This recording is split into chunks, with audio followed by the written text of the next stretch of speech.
বন্ধুরা, অনেক ঘুরে ঘুরে কষ্ট করে আমি চা বিক্রি করি। তো অনেক কিছু ভালো মন্দ পড়তে ইচ্ছে করে, পড়তে পারি না অনেক দামের জন্য। তো আমাদের সামনে বাড়ি, এখানে একটা ফেরিওয়ালা যাচ্ছিল।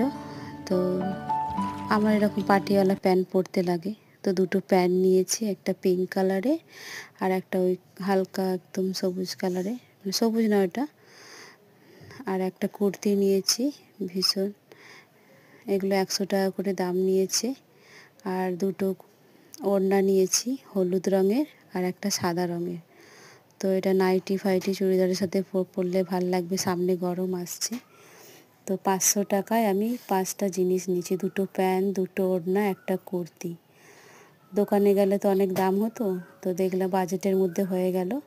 বেশ ভালো লাগে, আর কাজে কমে বেরোতে গেলে লাগে। তো ভিডিওটা ভালো লাগলে একটা লাইক, কমেন্ট, শেয়ার